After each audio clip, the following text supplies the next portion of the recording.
সদ্য বিয়ে করা স্ত্রীকে রেখে ক্যাম্পের উদ্দেশ্যে বেরিয়ে গেছে লেফটেন্যান্ট কমান্ডার তাসফিন শেখ। নতুন বধূর মুখদর্শন পর্যন্ত করেনি। তাসফিন কিছুতেই 16 বছরের এই কিশোরীকে স্ত্রী হিসেবে মানতে পারছে না। ছেলেকে আটকাতে দৌড়ে গেলেন রুবেনা শেখ। হাত টেনে দৌড়ল তাসফিনের। এটা কি করিস তুই তাসফিন? বিয়ে করা বউ পেলে তুই এভাবে চলে যাচ্ছিস?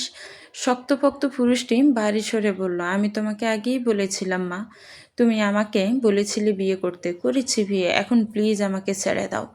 এক ফলক অপেক্ষা করলো না, তাসফিন বেরিয়ে এলো গাড়ির দিকে। সঙ্গী হলো তার ছোট ভাই সৌহার্দ্য শেখ। ছেলের এহেন কাণ্ডে হতভম্ব হয়ে রুবেনা শেখ। গাড়ি বেরিয়ে গেল দ্রুত গতিতে। একবারের জন্য থামল না তা। বিয়ে বাড়িতে ইতিমধ্যে কানাঘুষা শুরু হয়েছে। নতুন বর এভাবে মেয়েকে ফেলে চলে গেল কেন? আচ্ছা, তবে কি মেয়ের মাঝে কোনো খুঁত রয়েছে? একের পর এক বাজে মন্তব্য শুনতে পাচ্ছে ফারাহ আহমেদ। সদ্য মেহেদি রাঙা হাতের দিকে তাকিয়ে আছে ফারাহ আহমেদ। বিয়ের বেনারসি পুরোহিত এই রমণীর বয়স সবে 16। এসএসসি পরীক্ষার রেজাল্ট আসার পরপরই নিজের বিয়ের কথা শুনতে চমকেছিল মেয়েটা। বড় মামা জয়নাল আহমেদের বন্ধুর ছেলে তাসফিন শেখ, ওনার মা রুবেনা শেখ এবং এক দেখাতেই পছন্দ করেছেন ফারাহকে। ছেলে মাসে 6 মাসে একবার বাড়ির মুখ হয়, এবারেও তাই হলো। ছেলে আসার সঙ্গে সঙ্গে বিয়ের জন্য মরিয়া হয়ে ওঠেন রুবেনা শেখ এবং রিজওয়াল শেখ। নিজের বিয়ে নিয়ে মা বাবাকে ব্যস্ত হতে দেখে রেগেছিল তাসফিন। এখনই সে বিয়ে নামক ফেরা নিতে চাচ্ছিল না। অথচ রুবেনা শেখ মানতে নারাজ। ছেলেকে বিয়ে দিবেন মানে দিবেন। খাওয়া দাওয়া বন্ধ করে হসপিটালে ভর্তি পর্যন্ত হয়েছেন তিনি। মায়ের এমন কাণ্ড দেখে হতাশ হয় তাসফিন। এক প্রকার বাধ্য হয়ে বিয়েতে মত দিয়েছে। আশ্চর্যের ব্যাপার, তার দুটো শর্ত ছিল। এক, সে মেয়েকে দেখবে না, ডিরেক্ট বিয়ে করবে। 2, বিয়ে হওয়ার সাথে সাথে সে সমুদ্রে ফিরে যাবে। রুবেনা শেখ প্রথমত ব্যাপারটাই আমলে নিলেন না, কিন্তু যখন দেখলেন সত্যি সত্যি ছেলে তার বিয়ে করে চলে গেছে, তখনই আকাশ ভেঙে পড়ল মাথায়। নিজের কথাগুলো ভেবে ভেবে হতাশ হচ্ছে ফারাক। কান্নায় ভেঙে পড়তে চাইছে আখিদয়। টুপটাপ করে অশ্রু গড়িয়ে পড়ছে রঙা হাতের তালুতে। সে কাঁদছে। তার ভাগ্য নিয়ে এভাবে একটা মানুষ তাকে অপমান করলো। এটা কি হচ্ছে ভাইজান? আপনি তো বলেছিলেন আপনার বন্ধুর ছেলে ভদ্র সভ্য। এক কথায় আমি মেয়ে বিয়ে দিতে রাজি হয়েছিলাম। এখন কি হচ্ছে এগুলো? আরিফা আহমেদের কথায় নিজের উপর হতাশ হচ্ছে জয়নাল আহমেদ। এগিয়ে গেলেন তাসফিনের বাবা মায়ের দিকে। এটা কি হলো রিজওয়ান? তোমার ছেলে ওভাবে? হাত জোর করে ধরলেন রিজওয়ান শেখ।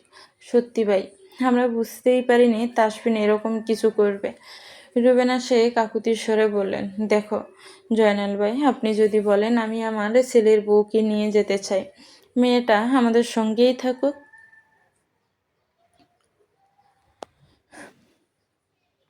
তৎক্ষণাৎ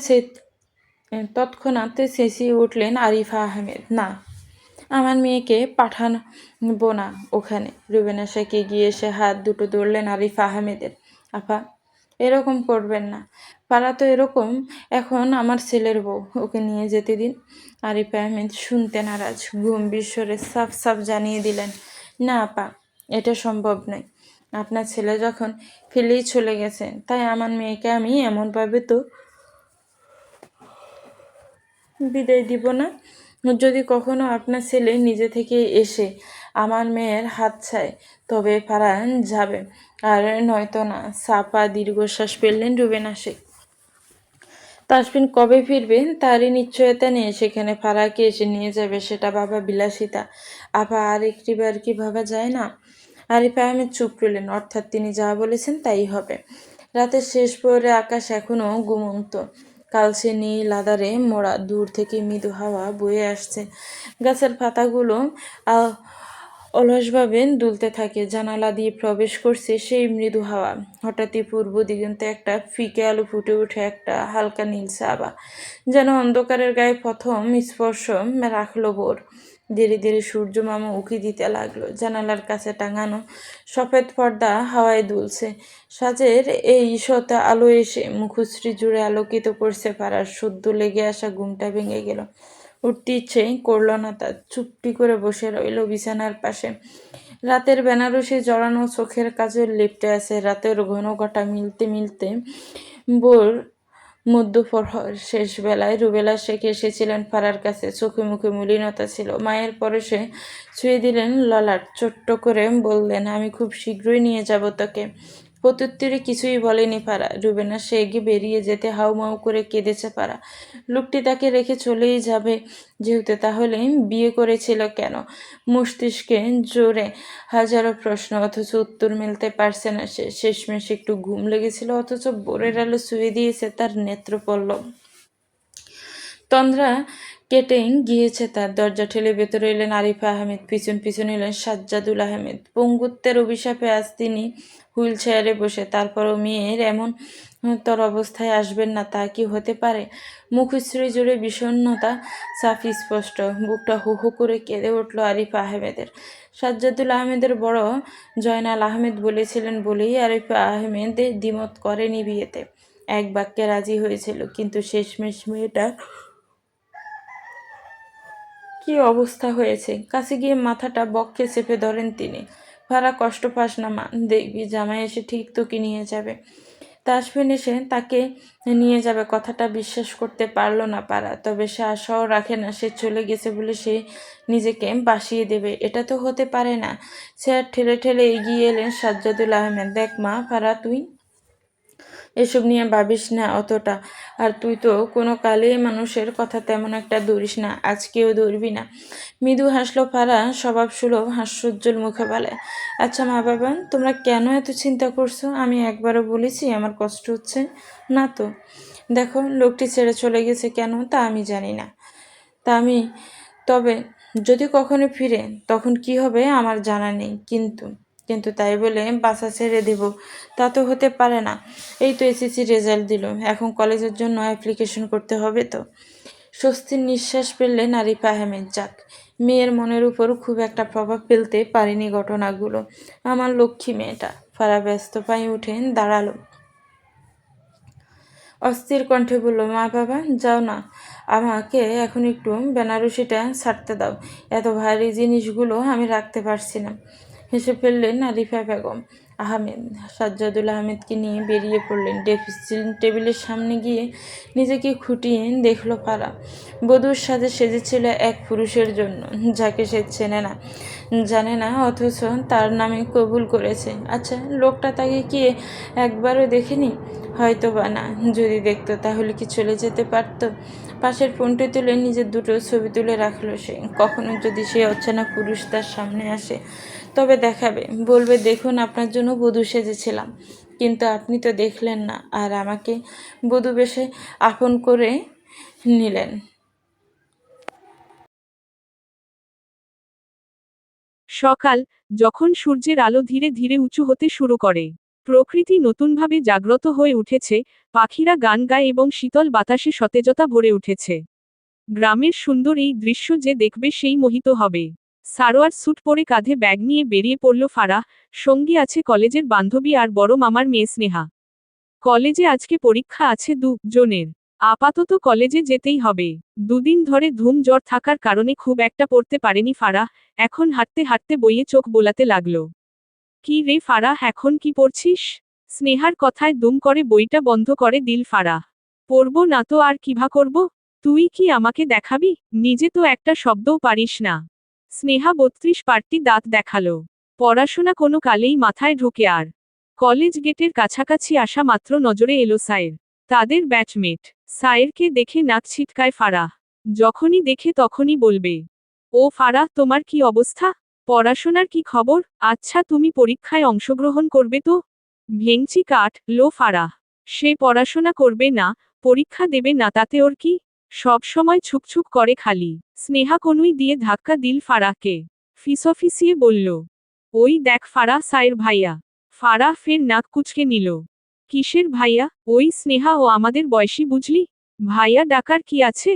দাঁত বের করে হেসে ফেলল স্নেহা। সায়ের শক্তপোক্ত এক যুবক। তাকে দেখে বোঝার উপায় নেই সে সবে ইন্টার ফার্স্ট ইয়ারে পড়ে। যেমন চেহারা তার ঠিক উল্টো মন। মেয়েদের সাথে গায়ে পড়ে বন্ধুত্ব করতে চায়। ফারাহ এক প্রকার পাশকা টিয়ে চলে যেতে নিল। সায়ের অল্প বিস্তর দৌড়ে এগিয়ে এলো। এই ফারাহ, চলে যাচ্ছ যে? ফারাহ মেকি হেসে দেখিয়ে আওড়ালো। আরে যাচ্ছিলাম তো অফিস রুমে। আজকে ফি জমা দিতে হবে। সায়ের হাসল। হাসি দেখে গা পিত্তি জ্বলে ওঠে ফারার। স্নেহা ব্যস্ত কণ্ঠে বলে উঠে, চল চল, দেরি হয়ে যাবে তো। ফারাহ একই টুনে বলল, হ্যাঁ সায়ের, আমরা বরং আসি কেমন? আমাদের ফ্রি দিয়ে আবার হলো খুঁজতে হবে। সায়ের বেশ বুঝতে পারছে তাকে পাত্তা দিচ্ছে না ফারাহ। রাগে চোয়াল শক্ত হয়ে এলো তার, মস্তিষ্কে জানান দিল সে তো এই মেয়েকে পটিয়ে ছাড়বে। অফিস রুমে ফি জমা দিয়ে হলো রুমে চলে গেল ফারাহ। সিট খুঁজে নিল নিজের। পরীক্ষা শুরু হওয়ার আরও 30 মিনিট বাকি আছে। এতক্ষণ ক্লাসে বসে থাকতে মোটেও ভালো লাগছে না। এই স্নেহা, চল বাইরে যাই। নিজের পছন্দের একজন ফ্রেন্ডের সাথে গল্প জুড়েছে স্নেহা। এহেন মুহূর্তে বা ঘাত ঘটায় বিরক্ত হলো বোধ হয়। যা তো, এখন পারবো না। বগলদাবা করে স্নেহাকে নিয়ে বেরিয়ে এলো ফারাহ। বেচারি স্নেহা তাকিয়ে আছে ফ্যালফ্যাল করে। তার পছন্দের মানুষ বলতে গেলে ক্রাশ, তাকে রেখে এই ফাজিলটার সঙ্গে এখন ঘুরঘুর করতে হচ্ছে। গাল ফুলিয়ে হাঁটছে স্নেহা। একটু দূরে যেতেই নজরে এলো ওদের এলাকায় থাকা চেয়ারম্যানের বড় ছেলের বউকে। মহিলা তীক্ষ্ণ দৃষ্টি খেয়ে করেছে ফারার পানে। ফারাহ ওনাকে দেখেও কিছু বলল না, উল্টো মুখ বাঁকিয়ে যেতে লাগল। পাশে থাকা আরেকজনকে চেয়ারম্যানের বউ ফিসফিসিয়ে বলতে লাগলেন, এই তো সেই মাইয়াটা না, যারে জামাই বিয়ে করে ফালাইয়া গেছে। অনাকাঙ্ক্ষিত বাক্যগুলো কর্ণকুহু হওয়া মাত্র রাগে ফেটে পড়ে ফারাহ। পা জোড়া থামে তার। তাদের কথোপকথন চলছে। আরে হ্যাঁ, এই মেয়েটাই তো। দেখো কেমন রলজ্জের মতো করে ঘুরে বেড়াচ্ছে। ছি। চুপ থাকতে পারল না ফারাহ। রাগের দুমদাম পা ফেলে ওদের দিকে এগিয়ে গিয়ে বলল, আমাকে আমার জামাই বিয়ে করে ফেলে যাক, বানিয়ে যাক, তাতে আপনাদের কি? আপনাদের তো আর বিয়ে করে ফেলে যায়নি। পর সমালোচনা না করে নিজের চরকায় তেল দিন। আর যদি আমাকে নিয়ে কানাঘুষা করতে শুনি, তাহলে চুলগুলো আর একটাও মাথায় থাকবে না। মহিলা জন থতমত খেয়ে গেলেন। একে অপরের দিকে মুখ চাওয়াচাওয়ি করে চেয়ারম্যানের বউ বলে উঠে, ছি ছি, কি বেহা মেয়ে গো তুমি। লজ্জা বলতে নেই কিছু? না নেই। মুখের উপর উত্তর দিয়ে পা বাড়ায় ফারাহ। পরীক্ষা দেবে না সে। 1 বছর পূর্বে ঘটে যাওয়া ঘটনাগুলো চোখের সামনে ভাসতে লাগল। একটা অচেনা পুরুষ যার জন্য আজকেও তাকে কথা শুনতে হয়। আচ্ছা, সে কেন চলে যাওয়ার সঙ্গে সঙ্গে স্মৃতিগুলো নিয়ে গেলেন না? ফারাহই বা কেন লোকটার নামে নাকফুল, হাতে চুড়ি পরে বেড়ায়? ফাইলপত্র রেখে বাইরের উদ্দেশ্যে বেরিয়ে গেল ফারাহ। স্নেহা জিনিসগুলো নিয়ে ছুটতে লাগলো তার পিছু পিছু। ফারাহ বেরিয়ে গেছে অনেক আগেই, তাকে খুঁজে পাওয়ার উপায় নেই। বাড়ির দালানে এসে কুয়া থেকে পানি নিয়ে মাথায় ঢালল ফারাহ। বাড়ির কাজের মেয়ে সুরাইয়া তকে উঠে দৌড়ে ভেতরে গেল। বড় চাচি ও বড় চাচি, দেখা যাও ফারাহ আপা কি করতাছে। বড় চাচি ও বড় চাচি। রান্নাঘরে ব্যস্ত ছিলেন আরিফা আহমেদ। সাথে ছিল জয়নাল আহমেদের স্ত্রী শায়লা আহমেদ। সুরাইয়ার চিৎকার শুনে বেরিয়ে এলেন ওনারা। বাড়ির পুরুষরা আপাতত কাজে বেরিয়েছেন। আরিফা সুরাইয়াকে এক ধমক লাগিয়ে বলল, কি হইছে, এমনে চিৎকার করছিস কেন? সুরাইয়া রীতিমতো হাঁপাচ্ছে। ছোট চাচি, গিয়ে দেখো ফারাহ আপা কি করতাছে। ফারার নামটা শুনে বক্ষপৃষ্ঠে ধক করে উঠল আরিফা আহমেদের। দ্রুত পায়ে বাইরে দালানে গেলেন। কুয়া থেকে একের পর এক বালতি পানি নিয়ে মাথায় ঢালতে ব্যস্ত ফারাহ। শায়লা তাড়াতাড়ি গিয়ে বালতি টেনে ধরল। ফারাহ, এসব কি করতেছিস? বালতি ফেলে দিল শায়লা আহমেদ। আরিফা গিয়ে ঠাস করে একটা চর বসালানে ফারার গালে। কি করছিস এগুলো? দুদিন হলো জ্বর কমেছে আর তুই আজকে আবার এভাবে পানি ঢেলেই চলেছিস? তাও আবার কুয়ার ঠান্ডা পানি। নিশ্চুপ ভঙ্গিতে দাঁড়িয়ে আছে ফারাহ, বারংবার মস্তিষ্কে মহিলাগুলোর বাজে মন্তব্যগুলো মাথা নাড়া দিচ্ছে। বিনা বাক্যব্যয়ে গডগড করে বাড়ির ভেতরে পা রাখল সে। চুপচাপ এগিয়ে যেতে লাগলো উপরের দিকে। সালোয়ার স্যুট থেকে চুইয়ে চুইয়ে পানি পড়ছে মেঝেতে। তাও সে থেমে নেই, উপরে সিঁড়ি বেয়ে দুতলার ঘরে গেল। আরিফা আহমেদ চিন্তিত হলেন, ফারাহ তো শুধু শুধু এমন করবে না। শায়লা আহমেদ সুরাইয়াকে তাড়া দিল, সুরাইয়া পানিগুলো মুছে নিত। এখনই তোর চাচারা কাজ থেকে চলে আসব। সুরাইয়া রাগল, সেই ফারাহ আপার লাইগা তারে ডাবল কাম করতে হইতেছে, ভাল লাগে না। মনে মনে বিড়বিড় করতে লাগলো সুরাইয়া। রুমে গিয়ে দরজা বন্ধ করে জানালার কাছে চুপটি করে বসে রইল ফারাহ। বুকের ধুকপুকানি তীব্র থেকে তীব্রতর হচ্ছে। 17 বছর বয়সে কত কি দেখে নিল, কত মানুষ চিনে নিল। পুরোটা জীবন তো এখনো বাকি, আর কি কি দেখতে হবে আল্লাহ মালুম। উঠে গিয়ে বাথরুমে জামা ছেড়ে বেরিয়ে এলো ফারাহ। বিছানায় মাথা এলিয়ে দিতেই রাজ্যের ঘুম এসে না দিল আখি পটে। আরিফা আহমেদ উকি দিয়ে দেখে গিয়েছেন এক নজর। মেয়েটা ঘুমাচ্ছে, তাই আর বিরক্ত করছেন না। স্নেহা আসলেই জানতে পারবে কি হয়েছিল। দরজা আলগোছে বন্ধ করে চলে গেলেন Arifa Ahmed. Underscore underscore underscore underscore underscore underscore underscore underscore underscore underscore underscore underscore underscore. সমুদ্রের উত্তাল ও কররূপ প্রকৃতির এক অদ্ভুত শক্তি প্রদর্শন করে। আকাশ ঘন কালো মেঘে ঢেকে গেছে ইতিমধ্যে, সূর্যের আলো একদম ম্লান। মেঘের ভেতর বিদ্যুৎ চমকাচ্ছে যেন আকাশ নিজেই ক্ষুব্ধ হয়ে উঠেছে। জাহাজ এগিয়ে চলেছে সামনের দিকে, টহল দিচ্ছে। বিশাল বিশাল ঢেউ বাতাসের দাপটে সাগরের বুক চিরে উঠে আসছে একটু পর পর। ঢেউগুলো একে অপরের ওপর আছড়ে পড়ছে জাহাজের দিকে, যেন বিশাল জলদৈত্য নাচছে।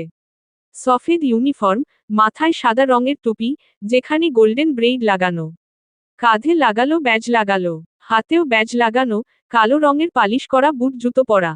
ধীরে ধীরে জাহানের শেষপ্রান্তে এসে দাঁড়ালো লেফটেন্যান্ট কমান্ডার তাসফিন শেখ।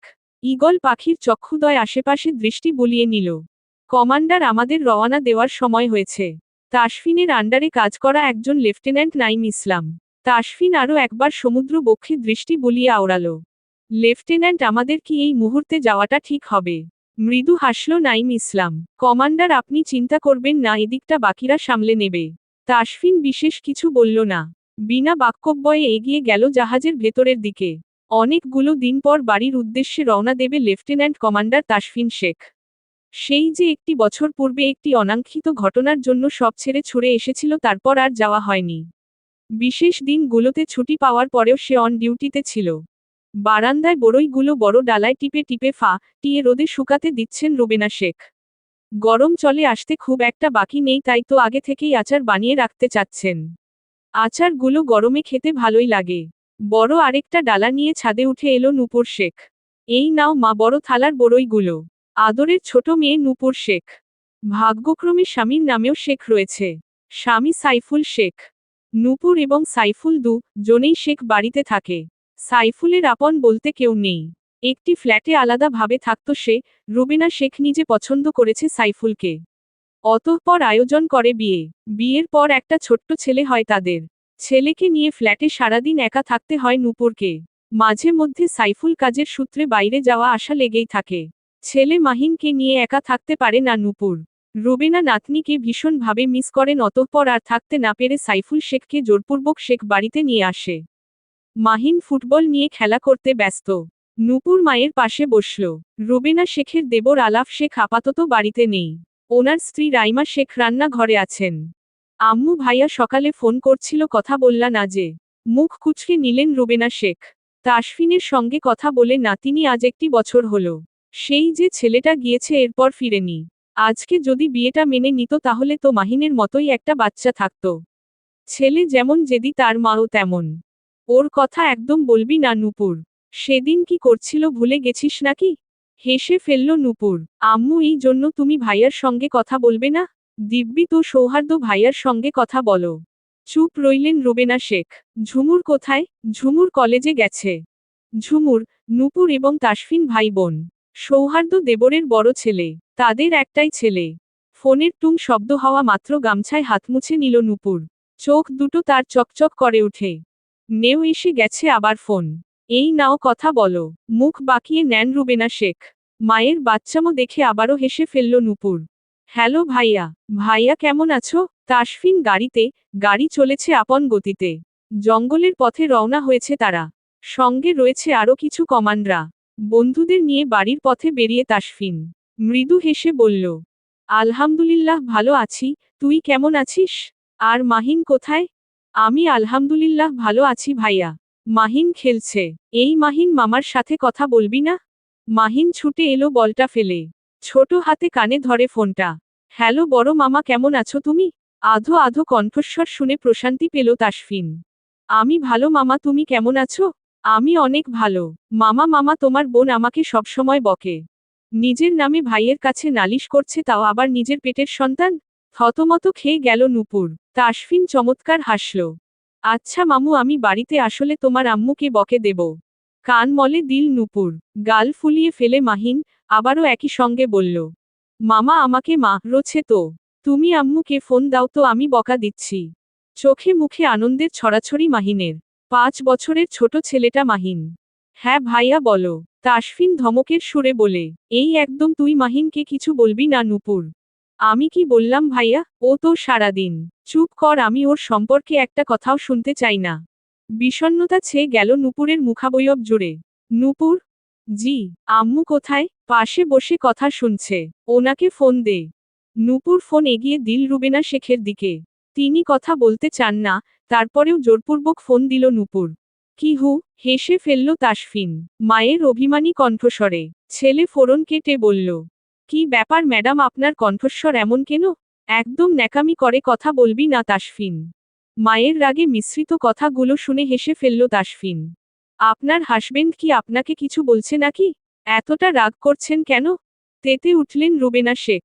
তোর মতো না তোর বাপ। তুই যে কেন এমন আল্লাহ মালুম। একে তো নিজের বউকে ফেলে চলে গেলি, এখন আবার মস্করা করছিস আমার সঙ্গে? বিয়ে করা নববধূকে ফেলে আসা স্মৃতিগুলো মস্তিষ্ক নাড়া দেয়। চোয়াল শক্ত হয়ে এলো তাসফিনের।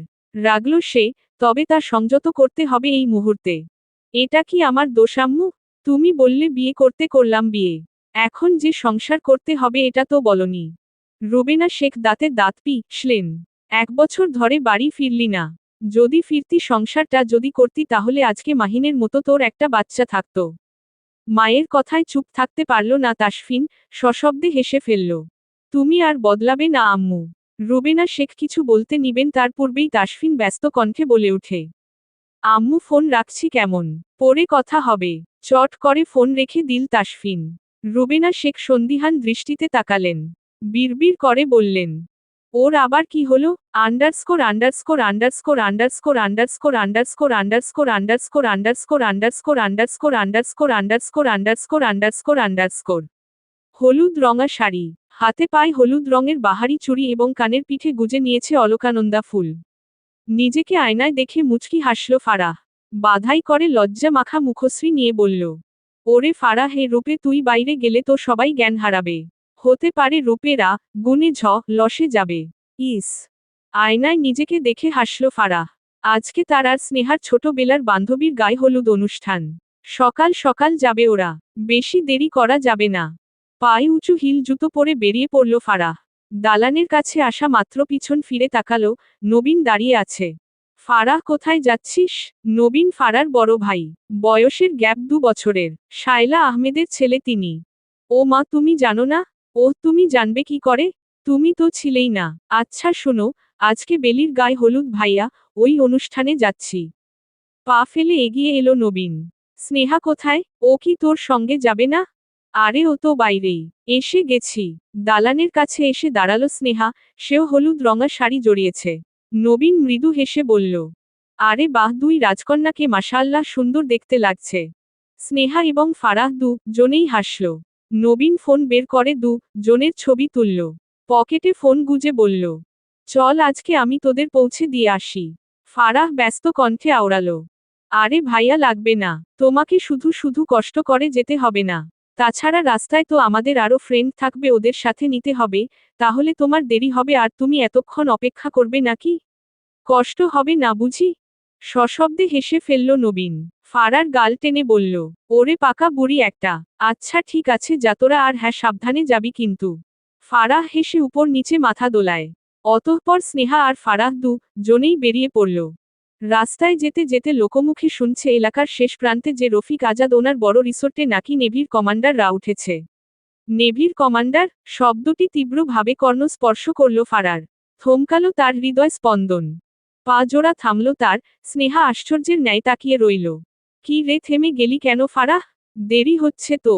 ফারাহ চুল নড়ল না, দাঁড়িয়ে রইল ঠায়। যে লোকগুলো আলোচনা করছিল হেঁটে চলেছে নিজেদের মতো। স্নেহা পিছন ফিরে ফারার দিকে এগিয়ে এলো। ফারাহ, কি রে, কি হয়েছে? ওষ্ঠাদ্বয় তিরতির করে কাঁপছে ফারার।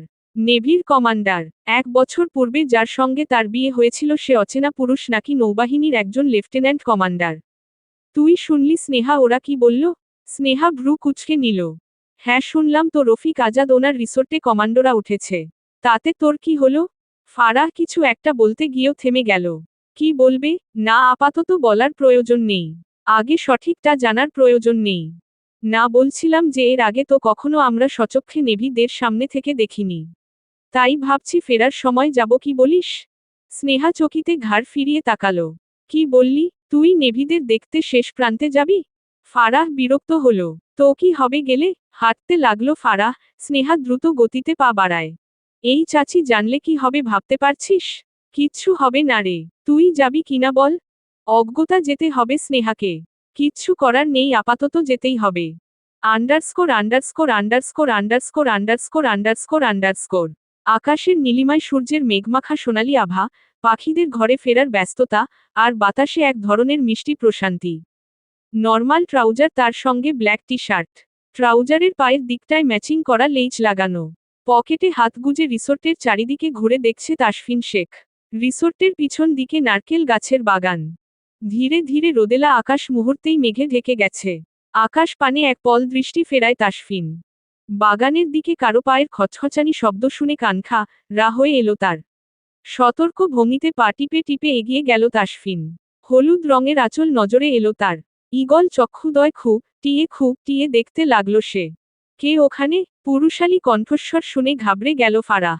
তারা এসেছিল লুকিয়ে লুকিয়ে নেভিদের দেখবে বলে। অথচ বাগানের দিকে আসতে গিয়ে হিল জুতো জোড়া সমস্যা করল। একটা জুতোর হিল ভেঙে গেছে। সেটা তুলতে ব্যস্ত সে। সামনের দিকে দাঁড়িয়ে আছে স্নেহা। আকস্মিক তাসফিনকে দেখে চিৎকার করে দৌড় লাগায় স্নেহা। ফারাহ পালা পালা। ফারাহ জুতো জোড়া ফেলে দৌড় লাগালো, কিন্তু তাতেও ব্যর্থ হলো সে। বলিষ্ঠ হাতের বাঁধনে আটকা পড়ে তার নরম তুলতুলে হাতখানা।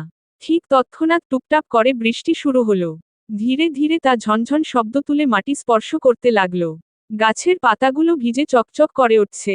বৃষ্টি যেন ধরণীকে সতেজ করে তুলতে ব্যস্ত। ধুলোবালি ধুয়ে পরিষ্কার করে দিচ্ছে চারিদিকটায়। কে তুমি? আবারও একই কণ্ঠস্বর। এবারে ফিরে তাকালো ফারাহ। ভেজা স্নিগ্ধ মুখশ্রী দেখে হৃদয় স্পন্দন ধুক করে উঠল তাসফিন। ওষ্ঠাদয় আলাদা হয়ে এলো, হাতের বাঁধন হলো ঢিলে। বাইরে ঝিরিঝিরি বৃষ্টি পড়ছে এখনো। সন্ধ্যা ঘনিয়ে এলো। টাওয়েল দিয়ে মাথাটা মুছে বারান্দায় মেলে দিল ফারাহ। দৃষ্টি তার বৃষ্টির দিকে। এই তো মধ্যখানে উপরে কোনো কিছু না থাকায় আকাশ ফেটে বৃষ্টির পানি বাড়ির মাঝখানে পড়ছে। বাড়ি ধুয়ে নোংরা পানিগুলো বেরিয়ে যাচ্ছে ছোট্ট পাইপ দিয়ে। পিলারের কাছে দাঁড়িয়ে আছে ফারাহ। মনে পড়ে যাচ্ছে ঘণ্টাখানেক আগের দৃশ্য। সেই অনাঙ্ক্ষিত পুরুষের হাতে বন্দি ছিল তার কোমল হাত। তাকিয়ে ছিল নির্নিমেষ। চোখের গভীরতায় কি যেন ছিল। লম্বা সুঠামদেহী সুশ্রী চেহারার অধিকারী। গাল জুড়ে ছাপা দাড়ি। বৃষ্টির পানিতে ভিজে গায়ের কালো টি শার্ট লেপটে ছিল। হাতের বাঁধন ঢিলে হতেই ছুটতে পালিয়ে এসেছিল ফারাহ। আসার সময় এক নজর পিছন ফিরে দেখেছিল সে। লোকটা সেই একই ভঙ্গিতে দাঁড়িয়েছিল। ফারাহ খেতে আয়। মায়ের কণ্ঠস্বর শুনে কল্পনা থেকে বেরিয়ে এলো ফারাহ। দ্রুত পায়ে নিচে গেল। রান্নাঘরের পাশে ডাইনিং টেবিল। খেতে বসেছেন জয়নাল আহমেদ, সাজ্জাদুল আহমেদ, নবীন আহমেদ আর স্নেহা। পদে পদে হাঁচি দিচ্ছে স্নেহা। ফারাহ টুপ করে পাশের খালি চেয়ারে বসে পড়ল। স্নেহার দিকে চোখাচোখি হতেই স্নেহা ট করে তাকালো তার দিকে। চোখে চোখেই যেন বলছে, তোর জন্য আমার এই অবস্থা। তুই যদি না যেতি তাহলে বৃষ্টিতে ভিজতে হতো না, আর না আমার হাঁচিতে হাঁচিতে জান বের হতো। কথাগুলো মুখ ফুটে বলতে পারল না স্নেহা। চোখে চোখে বুঝে নিল ফারাহ। হঠাৎ ফুস করে একটা শব্দ হলো। একে অপরের দিকে মুখ চাওয়াচাওয়ি করল উপস্থিত সবাই। ফারাহ কি একটা ভেবে জোরে জোরে হেসে উঠল। আরিফা আহমেদ মেয়ের হাসির কারণ খুঁজে পেলেন না। শায়লা আহমেদ বেকুবের ন্যায় শুধোয়। তুই হাসছিস কেন ফারাহ? ফারাহ কিছু বলতে নিয়েও থামতে হলো তাকে। পায়ে ক্ষীণ ব্যথা অনুভব করল সে। স্নেহা পা দিয়ে চেপে ধরেছে তাকে। অজ্ঞতা চুপ থাকতে হয়েছে। খাওয়া শেষে জনেই রুমের দিকে এগুচ্ছে। আকস্মিক ফারাহ স্নেহার কানে ফিসফিস করে বলল, আমি কিন্তু শুনেছি তুই হাঁচি আটকাতে গিয়ে পা দিয়েছিস। দাঁত ট করে তেড়ে আসে স্নেহা, ফলস্বরূপ এক ছুট লাগালো ফারাহ। তোর ভবিষ্যৎ জামাইকে এই কথা বলে দেব একদিন। ফারার বাচ্চা তোকে আমি। ফারাহ কে আর পায়কে?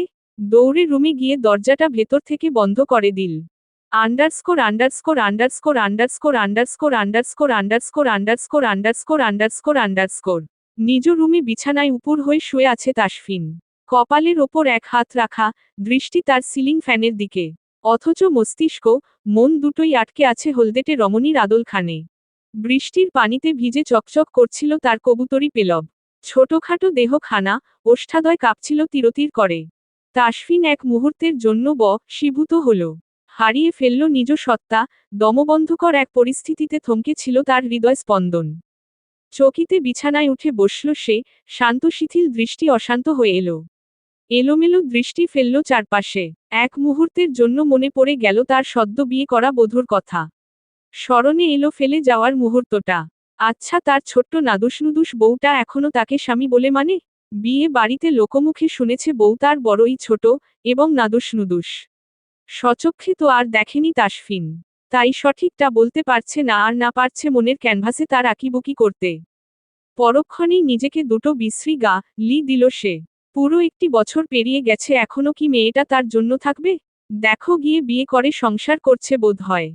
ভালো হয়েছে, তার প্রফেশনাল কাজের জায়গায় কেউই বিষয়টা তেমন জানে না। ভাই সৌহার্দ্য ছাড়া। বিছানা ছেড়ে বাইরে এলো তাসফিন। বৃষ্টি ধীরে ধীরে কমে আসছে। কৃষ্ণপুর এলাকায় আসার এক বিশেষ কারণ রয়েছে। তাদের টিমের একজন লেফটেন্যান্ট তার বন্ধু ইকবালের চাচাতো বোনের বিয়ে। যেহেতু তারা এ পথ ধরেই ফিরছে, তাই তার চাচা ভীষণভাবে চাইলেন বিয়ে যাতে তারা উপস্থিত থাকে। না করতে ইচ্ছে করল না তাসফিনের। বিয়েটা মিটে গেলেই বাড়িতে ফিরবে সে। বহুদিন পর মায়ের আদল খানি মন ভরে দেখবে। বাবাকে আলিঙ্গন করবে। চমৎকার মুহূর্তগুলো কল্পনা করতে করতে প্রশান্তির নিঃশ্বাস টেনে নিল তাসফিন। তবে অস্থির হচ্ছে হৃদয় পাড়া। কে ওই মেয়েটা? পবিত্র এক মুখের দেখা মিলল। জানতে তো হবেই কে সেই রমণী। Underscore underscore underscore underscore underscore underscore underscore underscore underscore underscore underscore underscore. সকাল সকাল ঝুমুর কলেজের জন্য তৈরি হয়েছে। আজকে তার অনার্সের এক্সাম আছে। তাড়াহুড়ো করছে সব কিছুতে। ব্যাগপত্র নিয়ে দুতলা থেকে নেমে এলো। নূপুর সকাল সকাল তাকে বেরিয়ে যেতে দেখে শুধোয়। কি রে ঝুমুর, এখনই চলে যাচ্ছিস? টেবিলের উপর থাকা এক গ্লাস জুস তুলে চট করে খেয়ে নিল। আরে আপু, আজকে আমার কলেজে এক্সাম আছে তো। নূপুর তাড়াহুড়ো করে খাবার প্লেটে দিল। তাহলে খেয়ে যা, এভাবে খালি পেটে যাবি নাকি? ঝুমুর শুনল না, অসম্মতি জানায়। না না, আমি কলেজে কিছু একটা খেয়ে নেব। পা বাড়ায় সদর দরজার দিকে, কনুই টেনে ধরে রুবেনা শেখ। থা, পোপর দিয়ে দাঁত ফেলে দেব সব। চুপচাপ খেতে বসো। মায়ের ধমক খেয়ে মুখ চুপসে গেল ঝুমুরের। সাইফুল সবে অফিসের জন্য তৈরি হয়ে নিচে এলো। লিকার চুপসে যাওয়া মুখ দেখে শুধোয়। কি ব্যাপার লিকা সাহেব, মন খারাপ কেন? পাশের চেয়ারে বসলেন সাইফুল শেখ। আর বলো না দুলাভাই, আম্মু শুধু শুধু জোর করছে। খাবার বেড়ে দিচ্ছে নূপুর। রুবেনা শেখ রিজওয়ান শেখকে ডেকে আনলেন খেতে। ঝুমুর, আজকে তো তোমার পরীক্ষা আছে তাই না? বাবার কথায় মাথা দোলায় ঝুমুর। অল্প হাসলেন রিজওয়ান শেখ। খেতে খেতে গল্প জুড়ে দিলেন সাইফুল শেখের সঙ্গে। তোমার ব্যবসা কেমন চলছে সাইফুল? রুটির টুকরো মুখে পুরে ভদ্রভাবে বলল। আলহামদুলিল্লাহ, ভালোই চলছে আব্বু। এই তো গত মাসে আবার রাজশাহী যাব। সাইফুলের যাওয়ার কথা শুনে হাত থেমে গেল নূপুরের। দৃষ্টি নিক্ষেপ করে তার পানে। সবার অগোচরে হাসল সাইফুল। সাইফুল বিভিন্ন যন্ত্রপাতি রপ্তানি করে। রিজওয়ান শেখের শহরের মধ্যে একটা সুপারশপ এবং ধানমন্ডির দিকে আরেকটি সুপারশপ রয়েছে। বাড়ি থেকে 20 মিনিটের রাস্তা। রিজওয়ান আশেপাশে দৃষ্টি বুলিয়ে রুবেনা শেখের উদ্দেশ্যে শুধোয়। মাহিন কোথায়? ওকে আনোনি? নূপুর চট করে বলে উঠে। ও এখনো ঘুমাচ্ছে আব্বু। রুবেনা শেখও বলেন। হ্যাঁ, তোমরা খেয়ে নাও, মাহিন উঠলে আমার সঙ্গে খাবে নে। রিজওয়ান শেখ আর কথা বাড়ালেন না। যে যার মতো খাবার শেষ করে কাজে বেরিয়ে পড়ল। রিজওয়ান শেখ গাড়ি নিয়ে সুপারশপের দিকে গেল। সাইফুল নিজ গাড়িতে ঝুমুরকে নিয়ে বের হয়। তাকে কলেজে ড্রপ করে নিজের অফিসে বেরিয়ে যায়। প্লেটগুলো নিয়ে কিচেনে রেখে এলো নূপুর। একটু পরে তাদের কাজের মাসি দীপ্তি আসবে। তিনি এলেই ধুয়ে দেবেন। বিয়ে বাড়িতে যাবে আহমেদ পরিবার থেকে ফারাহ, স্নেহা, নবীন, আরিফা আহমেদ এবং শায়লা আহমেদ। কত করে বলেছে যাতে বেলির বিয়েতে তারা থাকে। গৌধূলি নেমে এসেছে। রাত 8টায় বিয়ে। এখনই বের হতে হবে, না হলে দেরি হয়ে যাবে। কমলার মধ্যে স্বর্ণের চড়ির কাজ করা একটি শাড়ি পরেছেন আরিফা আহমেদ। শায়লা একই রকম, তবে তা নীলের মধ্যে পরেছে। ফারাহ রয়্যাল ব্লু জারদৌসি লেহেঙ্গা, গাঢ় নীল রঙের এই লেহেঙ্গায় ভারী জারদৌসি কাজ করা, যা রাজকীয় লুক দেয়। গোল্ডেন শেডের এমব্রয়ডারি সিকোয়েন্স ওয়ার্ক করা আছে। স্নেহা নিয়ন গ্রিন মিরর ওয়ার্ক লেহেঙ্গা পরেছে। লেহেঙ্গার বডি ও দোপাট্টায় ছোট ছোট আয়নার কাজ করা। গাড়িতে বসে আছে সবাই। যত এগুচ্ছে বুকের ধুকপুকানি তীব্র হচ্ছে ফারার। তার কারণ বোধগম্য নয়, আকস্মিক মনে হচ্ছে কাজের মানুষ খুব কাছে রয়েছে। গোলাপি ওষ্ঠ যোগল বারংবার ভিজিয়ে নিচ্ছে সে। বিয়ে বাড়িতে যেতে হাঁসফাঁস লাগছে তার। কেন জানি মন পাড়ায় অনাকাঙ্ক্ষিত কিছু ঘটার সম্ভাবনা দোলা দিচ্ছে। মনে মনে আল্লাহকে ডাকছে ফারাহ। ইয়া আল্লাহ, কিছু হবে না তো? কেন জানি ভয় হচ্ছে, আপনি সাহায্য করুন আল্লাহ। ফারাহকে চিন্তিত দেখে স্নেহা ফিসফিসিয়ে শুধোয়, কি হয়েছে তোর? কই কিছু না তো। দেখ, একদম মিথ্যে বলবি না। কাল থেকে দেখছি কেমন একটা করছিস। চাচিকে বলবো নাকি? ফারাহ ঘাবড়ে গেল। স্নেহার সন্দেহ দূর করতে মেকি মন খারাপ করে বলল, আরে যেমন কিছু না, ওই যে বেলির বিয়ে যাবে তাই ভয় করছে। হেসে ফেলল স্নেহা। ও এই ব্যাপার? আরে একদিন আমিও মন খারাপ করব যেদিন তোর বিয়ে ফারাহ চকিতে দৃষ্টি ঘুরিয়ে নিল। দৃষ্টি ফেলল আকাশ পানে। স্নেহা অপরাধী মুখ করে বসে রইল। ভুলবশত অতীতের স্মৃতি মনে করিয়ে দিয়েছে সে। বাড়িতে চলছে অতিথিদের আগমন। বিয়ে শুরু হবে আরও একটি ঘন্টা পর। নাচ গান হাসি আড্ডায় মুখরিত চারদিক। এক কোণে চুপটি করে দাঁড়িয়ে আছে ফারাহ। প্রবলেম হয়ে গেছে তার। লেহেঙ্গার সঙ্গে পরিহিত ব্লাউজের ফিতা খুলে গেছে। লজ্জায় আর্স্ট হয়ে ওড়না টেনে নিজেকে ঢেকে নিল। স্নেহাটা নেই, বেলির কাছে আছে। ওখানে বরের বন্ধুদের সঙ্গে সবাই মিলে দুষ্টুমি করতে ব্যস্ত। আশেপাশে কোথাও আরিফা আহমেদ আর না শায়লা আহমেদকে দেখতে পাচ্ছে ফারাহ।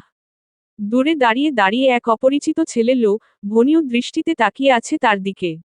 বিষয়টা খেয়াল করেনি ফারাহ, আর খেয়াল করলেও তা ছোট মস্তিষ্কে প্রভাব ফেলতে পারেনি। ওড়না একাংশ লুটিয়ে পড়েছে পিঠ বেয়ে। সেদিকে পানে নজর নেই তার। সে তো ফিতে ধরে দাঁড়িয়ে আছে, কাউকে খুঁজে চলেছে। বলতে চাইছে নিজের সমস্যার কথাটুকু। কোনুই উষ্ণ ছোঁয়া পেয়ে ফিরে তাকালো ফারাহ। মুখশ্রী দেখার পূর্বেই তাকে টেনে নিয়ে এগুতে লাগলো ডান দিকে। অপরিচিত একজন পুরুষ আরও খানিকটা এগিয়ে গিয়ে একজন ভদ্রমহিলাকে আঙ্গুলের ইশারায় ডাকলেন। মহিলা সহসা এগিয়ে এলেন। কিছু একটা বলতেই ভদ্রমহিলা কাছে এলো ফারার। দেখি পিছন ঘুরো, আমি ফিতে বেঁধে দিচ্ছি। ভরকালো ফারাহ, তবে প্রত্যুত্তর না করে পিছন ফিরে। ভদ্রমহিলা ফিতেটা বেঁধে দিলেন। ভারী মিষ্টি মেয়ে। ফারাহ কিছু বলল না, নিজ জায়গায় ফের চলে গেলেন ভদ্রমহিলা। সামনে দাঁড়ানো পুরুষ এগিয়ে যেতে লাগলো। ফারাহ হাইধাই করে জিজ্ঞেস করল, শুনুন। সহসা ফিরে তাকালো তাসফিন শেখ। তাসফিনকে দেখে পিলে চমকে উঠে ফারার। কম্পিত হয় বক্ষস্থল। আপনি? সেদিন নারকেল বাগনে হাত ধরা লোকটাকে দেখে হৃদয় স্পন্দন বেড়ে গেল। ফাঁকা ঢোক গিলল সে। তাসফিন চোখে হাসল, মুখশ্রী জুড়ে অদ্ভুত গাম্ভীর্য ভাব। কি ভেবেছিলে আমি ধরতে পারবো না? আরেক দফা চমকে উঠে ফারাহ। সে তো শুধু দেখতে গিয়েছিল নেভিরা দেখতে কেমন হয়। সামনাসামনি কখনো দেখেনি, তাই এখন এই লোকটা কি তাকে ধরতে এসেছে? ফের সামনে থেকে শব্দ এলো, লেফটেন্যান্ট কমান্ডার তাস। পরের বাক্যটুকু উচ্চারণ করার পূর্বেই ফারাহ পিছন ফিরে ছুট লাগালো। এখানে থাকা মানে বিপদ। কখন তাকে ধরে নিয়ে যায় আল্লাহ মালুম। আরিফা আহমেদকে খুঁজতে লাগলো ফারাহ। অবশেষে দেখাও মিলল। বেলির মায়ের সঙ্গে কথা বলতে ব্যস্ত তিনি। ফারাহ চুপটি করে সেখানে চলে গেল। চুপচাপ ভালো বাচ্চাদের মতো দাঁড়িয়ে আছে। দৃষ্টি তুলে সন্ধানী দৃষ্টিতে তাকালো আশেপাশে। লোকটা আসছে না তো। সামনে নজর যেতেই দেখতে পেল তার দিকে তাকিয়ে আছে কমান্ডার। আখিদয় ছোট হয়ে এলো তার। ঘন পল্লব বারংবার ফেলছে। সামনে প্রায় 5 জনের মতো পুরুষ। সবাই একই রকম সেজেছে। কালো স্যুট, ভেতরে অফ হোয়াইট শার্ট। কমান্ডার একই পোশাকে আছে, শুধু তার চুলগুলো স্প্রে করা। আবারও ফাঁকা ঢোক গিলল ফারাহ। সামনের পুরুষের দৃষ্টি যে তীক্ষ্ণ। বুকে হাত ভাঁজ করে সম্পূর্ণ দৃষ্টি তার দিকেই নিক্ষেপ করেছে। আকস্মাৎ দৃষ্টি বদলায় তাসফিনের। আরিফা আহমেদকে দেখে চমকিত হল। ওনাকে চিনতে বেগ পোহাতে হলো না। কপাল বেয়ে ঘাম গড়িয়ে গেল তার। তবে কি তাসফিন যা ভাবছে তা সত্যি? এই মেয়েটা তার নিজের ভাবনাকে কার জানিয়ে বলল, এসব কি ভাবছি আমি? কাঁধে কারো হাতের স্পর্শ পেয়ে ফিরে তাকালো তাসফিন। সৌহার্দ্য দাঁড়িয়ে আছে। ভাইয়া, কি হয়েছে তোমার? চিন্তিত দেখাচ্ছে যে। তাসফিন সংকুচিত স্বরে বলল, না, তেমন কিছু হয়নি। সৌহার্দ্য মৃদু স্বরে বলল, তুমি কি ওনাকে দেখেছ? ওই যে আরিফা আন্টি। তাসফিন ছোট্ট করে জবাব দিল। সৌহার্দ্য ফোন এগিয়ে দিতে দিতে বলে, আম্মু অনেকক্ষণ ধরে কল করছে। তোমার ফোনটা আমার কাছে ছিল। কিছু একটা ভাবল তাসফিন। অতঃপর ফোন হাতে বাইরের দিকে এগিয়ে গেল। রুবেনা শেখ অপর পাশে ফোনের অপেক্ষায় রয়েছেন। তাসফিন কল রিসিভ করা মাত্র ধমক দিয়ে বললেন, তাসফিন, তুই এমন কেন? কতক্ষণ ধরে কল করছিলাম। রুবেনা শেখকে অবাক করে দিয়ে তাসফিন শুধোয়, আচ্ছা মা, ওই যে আমার বিয়ে করা হবু বউ ফেলে গেছিলাম, তার ছবি থাকলে দাও তো। তেলে বেগুনে লে উঠলেন রুবেনা শেখ। ফেলে গেছে 1 বছর আগে, একবার ঘুরে দেখার প্রয়োজন বোধ করেনি। এখন আসছে ছবি চাইতে? তুই আমার সামনে থাকলে কাঁদছি রে ফেলতাম তাসফিন। 1 বছর আগে মনে ছিল না আমার বউটাকে এক নজর দেখে যাই? মাসের পর মাস বাইরে থাকলি, জাহাজ নিয়ে ঘুরঘুর করলি, অথচ ফোন করে জানতে চাইলি না তোর বউয়ের কথা। আরে জানতে চাইবি কি, তুই তো বউ ঘরেই তুলিস নাই। বেয়াদব ছেলে একটা। আজকে তোর শখ হয়েছে বউ দেখার? এই তোর লজ। টুট টুট শব্দ করে ফোনটা কেটে গেল। উহু কেটে যায়নি, তাসফিন কেটে দিয়েছে। এত লম্বা ভাষণ শোনার পর আরো কিছু শুনতে ইচ্ছে করল না তার। ভেতরে ফিরে এলো তাসফিন, আশেপাশে তাকিয়ে সন্ধানী দৃষ্টিতে খোঁজ করল রমণীকে। অথচ তার দেখা নেই। উহু খোঁজ নিতেই হবে। কে এই মেয়ে? যদি অপরিচিত হয় তাহলে ভালো, আর যদি পরিচিত হয় তাহলে তো আরো ভালো। 1 বছর স্বামীর থেকে দূরে থাকার রাধে তাকে এন্দি বানাবো।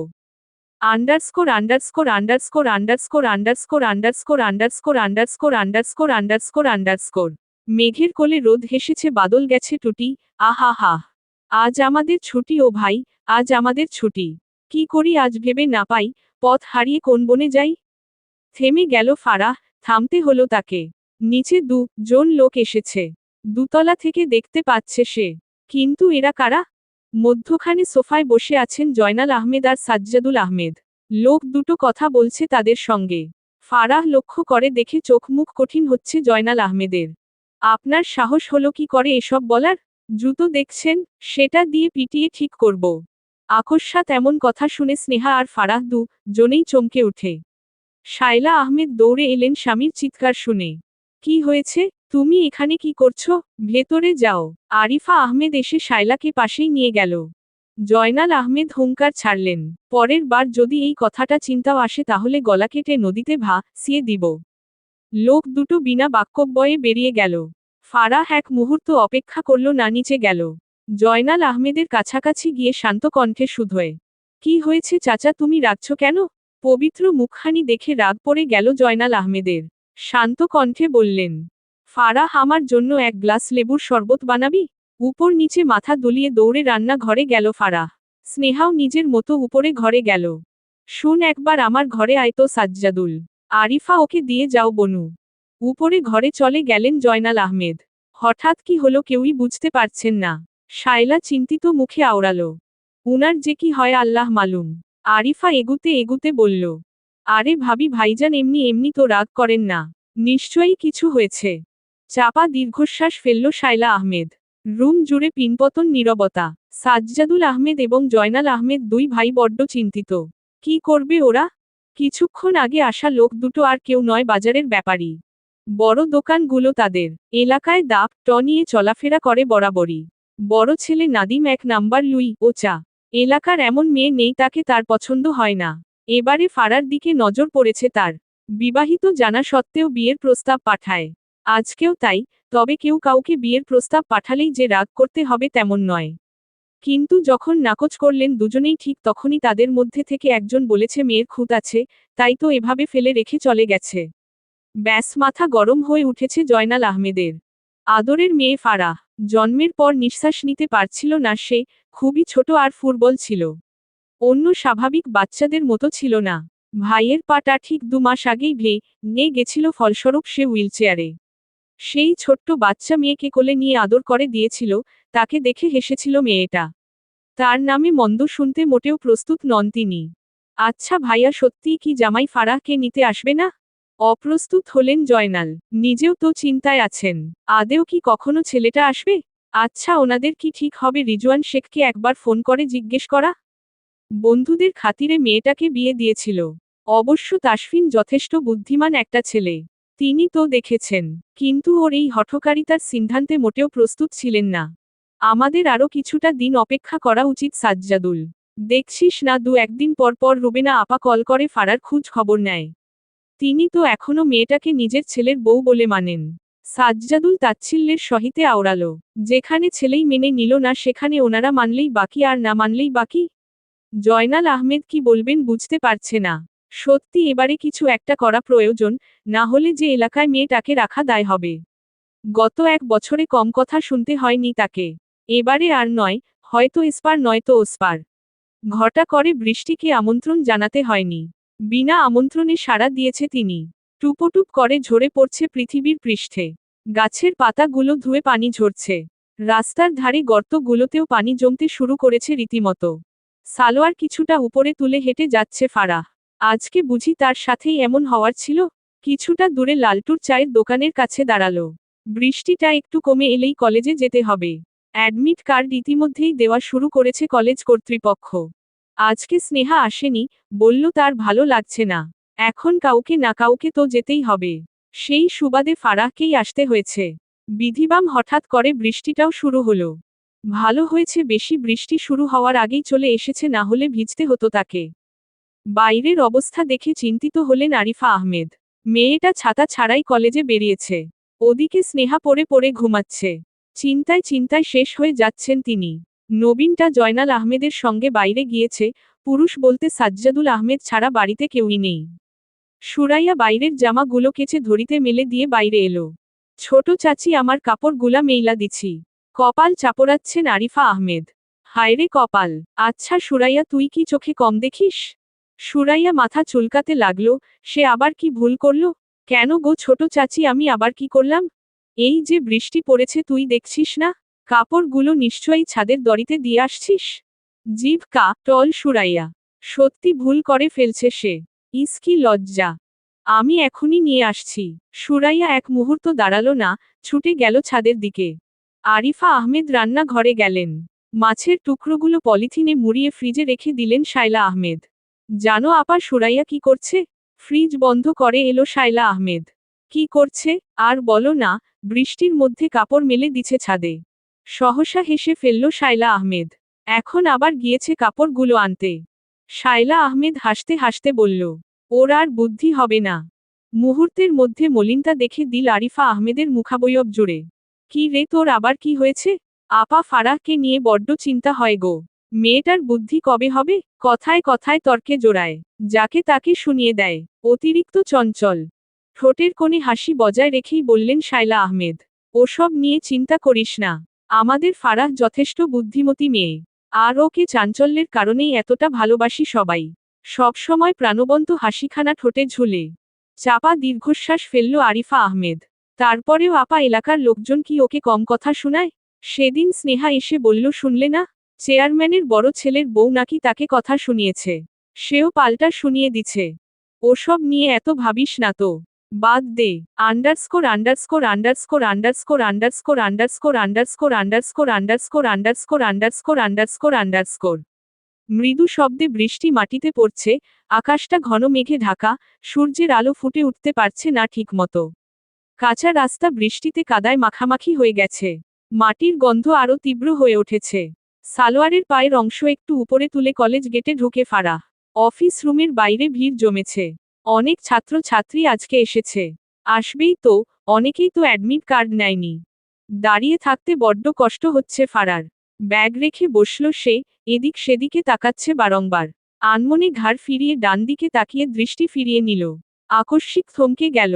আবারও তাকালো সেদিকে পানে। Lieutenant commander? দৃষ্টি সূচালো। হাত বোলাচ্ছে ক্লিন সেভ গালটায়। ফাঁকা ঢোক গিলল ফারাহ, উঠে দাঁড়ালো তৎক্ষণাৎ। বড় বড় কদম ফেলে এগিয়ে এলো তাসফিন। পালাতে চাইল ফারাহ, অথচ তা করার পূর্বেই তীক্ষ্ণ ক্ষোভ মিশ্রিত কণ্ঠস্বর কর্ণ স্পর্শ করে। একদম পালাতে চেষ্টা করবে না। তাহলে খুব খারাপ হবে। পা দুটো স্থির হয় ফারার। কম্পন অনুভব করে সর্বাঙ্গে। ঘুরে দাঁড়ালো তৎক্ষণাৎ, আলতো করে ঠোঁট ভিজিয়ে বলল, দেখুন আমরা শুধু আপনাদের দেখতে রিসোর্টে গিয়েছিলাম। আর কিছু না সত্যি। এর আগে কখনো নেভিদের সামনে থেকে দেখিনি তাই। এখন এটা ধরে যদি আপনি আমাকে ফলো করেন, এটা মোটেও ভালো দেখায় না। আপনি জানেন না ছোটদের বড়রা ফলো করলে ভালো দেখায় না। ফারাহ একবার যদি মুখ উঁচিয়ে চাইতো তাহলে বোধহয় চমৎকার হাসিটুকু দেখতে পেত তাসফিন শেখের ওষ্ঠ ভাজে। শুনো মেয়ে, আমি মোটেও তোমাকে ফলো করে আসিনি, বুঝতে পেরেছ? আমাদের ওটা সময় নেই যে তোমার মতো চুনোপুটির পিছনে থাকব। আমার কিছু ব্যক্তিগত কাজ আছে তাই এসেছি। কথাটুকু বলে উল্টো ফিরে গেল তাসফিন। নত মস্তক উঠিয়ে তাকালো ফারাহ। সে কি বেশি বেশি বলে ফেলল? ভাবনায় পড়ে গেল। নৈশব্দে হাসছে তাসফিন, এগিয়ে চলেছে সামনের দিকে। এখানে কলেজে আসার এক বিশেষ উদ্দেশ্য রয়েছে তার। এই কিশোরী কন্যার ব্যাপারে জানাটা প্রয়োজন। যদি অপরিচিত কেউ হয় তাহলে সাতক্ষু, মাফ। যদি পরিচিত কেউ হয় তাহলে লেফটেন্যান্ট কমান্ডার তাসফিন শেখের আজীবনের বন্দিনী হবে। আজকে তাদের ফেরার কথা ছিল, অথচ ফিরেনি সে। বাকি টিমকে পাঠিয়ে দিয়েছে। রিসোর্টে রয়েছে শুধু সৌহার্দ্য আর তাসফিন শেখ জনেই। প্রিন্সিপালের কক্ষে অপেক্ষা করছে তাসফিন। অহেতুক সময় নষ্ট করার মতো মানুষ নয় সে। অথচ আজ তাকে এখানেই অনেকটা সময় দিতে হচ্ছে। তবে দোষ কি তাতে, যদি একটুখানি সময় দিয়ে অসময়ে পাশে থাকা মানুষটিকে পেয়ে যায়? Hello mister Tasfin Sheikh. অর্ধ বয়স্ক লোকটি ভেতরে প্রবেশ করেই তার সঙ্গে কুশন বিনিময় করে। হ্যালো মিস্টার জায়ান, আমাদের কি সৌভাগ্য আপনার মতো একজন কমান্ডার এসেছে কলেজে। অল্প হাসল তাসফিন। লেফটেন্যান্ট কমান্ডার পদটি নৌবাহিনীর একজন মধ্যস্তরের অফিসারের র্যাঙ্ক, যা সাধারণত লেফটেন্যান্টের পর এবং কমান্ডারের আগে আসে। এই পদে পৌঁছানোর জন্য সাধারণত কয়েক বছরের অভিজ্ঞতা প্রয়োজন হয়। বেশিরভাগ নৌবাহিনীতে লেফটেন্যান্ট পদে 6-8 বছর কাজ করার পর এই পদে পদোন্নতি দেওয়া হয়। তবে কিছু ক্ষেত্রে দক্ষতা ও অভিজ্ঞতার ভিত্তিতে 28-30 বছর বয়সেও কেউ এই পদে পৌঁছাতে পারেন। তাসফিন শেখ বয়স 29-এর কোটায়। নিজের দক্ষতা এবং অভিজ্ঞতা থেকে নিজ জায়গা তৈরি করে নিয়েছে সে। নিজ সাহসিকতার মাধ্যমে অর্জিত হয়েছে লেফটেন্যান্ট কমান্ডার পদটি। দেখুন, এসব বলে লজ্জা দেবেন না। আমি এক বিশেষ কারণে এসেছি। বলতে পারেন ব্যক্তিগত তথ্য প্রয়োজন। প্রিন্সিপাল জায়ান আহমেদ চেয়ারে বসলেন। হ্যাঁ হ্যাঁ, বলুন, কি সাহায্য করতে পারি? অদূরে দাঁড়িয়ে একটি ছবি তুলেছে তাসফিন। হয়তো একটুখানি অসৎ হয়েছে সে, তবে তাতে আক্ষেপ নেই তার। এই মেয়েটা, ওর সম্পর্কে ইন ডিটেইলস সবকিছু বলুন। ফারাহকে দেখে ঈষৎ নজর লুকালেন জায়ান আহমেদ। ফারার সম্পর্কে জানতে চাচ্ছেন মিস্টার তাসফিন? ফারাহ দুবার বিড়বিড় করে আওড়াল তাসফিন। হ্যাঁ, ওই যে বললাম একটু ব্যক্তিগত প্রয়োজন আছে। গোপনে নিঃশ্বাস ফেললেন জায়ান আহমেদ। মুখাবয়ব খুব একটা সুবিধার লাগছে না তার। কি হয়েছে মিস্টার জায়ান, কিছু বলছেন না যে? ওর নাম ফারাহ আহমেদ, সাজ্জাদুল আহমেদের একমাত্র মেয়ে। বয়স সবে 17 বছর। আমাদের কলেজে ইন্টার ফার্স্ট ইয়ারের স্টুডেন্ট। খুব হতাশাজনক কথা হচ্ছে, 1 বছর আগে ফারার বিয়ে হয়েছিল। কিন্তু তার স্বামী সেদিনই ফেলে চলে যায়। এই দুর্নাম নিয়েই গত একটি বছর ধরে টছে তার। নৈশব্দে উঠে দাঁড়ালো তাসফিন। হৃৎপিণ্ড প্রবল বেগে ছুটে চলেছে। ধুকপুক ধুকপুক শব্দটি প্রগাঢ় হচ্ছে। তার গলা শুকিয়ে আসছে, হাতের আঙুল কাঁপছে অজান্তেই। বুকের ভেতর যেন ঝড় বইছে, নিঃশ্বাস নিতে কষ্ট হচ্ছে। চারপাশের পরিবেশ থমথমে, অদৃশ্য কোনো বোঝা চাপিয়ে দিচ্ছে তাকে। এক পা এগিয়েই থেমে যায় সে। দমবন্ধ অনুভূতি ছড়িয়ে পড়ছে শরীর জুড়ে। কিছু একটা ঘটতে যাচ্ছে, অনিবার্য। তার হাত মুষ্টিবদ্ধ হয়ে আসে। তাসফিনের চোখের পাতা ভারী হয়ে আসছে, তার কানে সব শব্দ দূরে সরে যাচ্ছে, শুধু হৃৎপিণ্ডের প্রচণ্ড স্পন্দন স্পষ্ট হয়ে উঠছে। ধুকপুক ধুকপুক, এক ধরনের অদৃশ্য শীতলতা যেন তের শিরাগুলো বরফ করে দিচ্ছে। আলতো করে ঠোঁট ভিজিয়ে নিল। প্রিন্সিপালের কক্ষ থেকে বেরিয়ে এলো অফিস রুমের দিকে। ফারাহ লাইনে দাঁড়িয়েছে। হাত ঘড়িটায় সময় দেখে নিচ্ছে বারবার। চঞ্চল দৃষ্টি এদিক সেদিকে ঘুরপাক খাচ্ছে। হাতে খামচে ধরেছে ওড়নার শেষপ্রান্তটুকু। ছোটখাটো শরীরটা। তাসফিন থমকালো, চমকালো প্রচুর। এই বাচ্চা মেয়েটা তার স্ত্রী? এই পবিত্র মুখখানি সে এক পলক ফেরে দেখেনি। চলে গিয়েছিল একটি বছর পূর্বে তাকে ফেলে। তাসফিনের চোখ স্থির হয়ে রইল ফারার ওপর। 1 বছর, মাত্র 1 বছর, অথচ মনে হচ্ছে জন্ম পেরিয়ে গেছে। এই চঞ্চল, ছোটখাটো মেয়েটা তার স্ত্রী। অথচ সে তাকে এক মুহূর্তের জন্যও বুঝতে চায়নি, চিনতে চায়নি। তাসফিনের বুকের ভেতর কিছু একটা মোচড় দিয়ে উঠল। সময় থেমে গেল যেন, অথচ ফারাহ তখনও বারবার হাতঘড়ির দিকে তাকাচ্ছে, অপেক্ষা। রাত গভীর, সড়ক ফাঁকা, শুধু স্ট্রিটলাইটের ক্ষীণ আলো পড়ে আছে কালো পিচের উপর। হালকা ঠান্ডা বাতাস বইছে, আশেপাশে নিস্তব্ধতা।